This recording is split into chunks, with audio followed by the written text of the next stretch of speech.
So how do you prep uneven, jacked up floors with no skills, no tools, and get it ready for a beautiful vinyl plank flooring installation? In this video, I'm going to break it all down for you. What's good? It's Carpet Mike here from CarpetExpertBlueprint.com. You know the deal, showing you all those tips and tricks to be a super success in the carpet and flooring industry.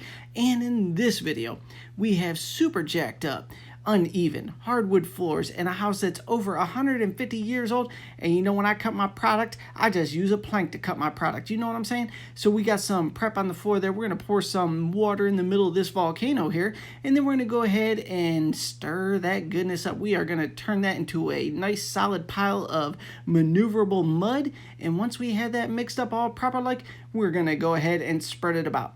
Now, the purpose of this in all reality is there's a slope at the end of the hallway, and there's a floorboard that's warped at a peak. So we want to get that feathered out so that when we do the vinyl plank flooring, there's not that sharp ledge that's going to get that tongue and groove system to snap off there. So we're just mixing up the mud, having fun. And please believe, if you're doing any manual labor type jobs, always have fun, and it will never feel like work. If you treat it as work, it will be boring and you'll hate your life, and we can't have that. We want to have fun at all times. Now we got our big quote-unquote MacGyver style trowel here, and we're just going to spread this mud around where it slopes there to build it up a little bit. Have fun with it there. Feather it out, smooth it out, make sure everything's looking good. Choppity chop, you know what I'm saying? And if you've never done this before, go ahead and spread it.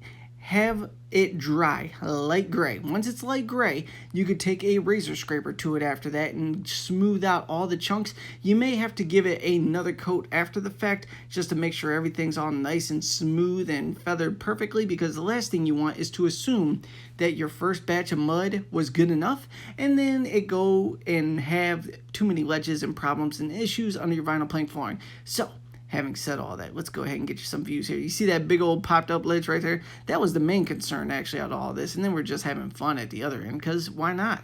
Gotta have fun at work.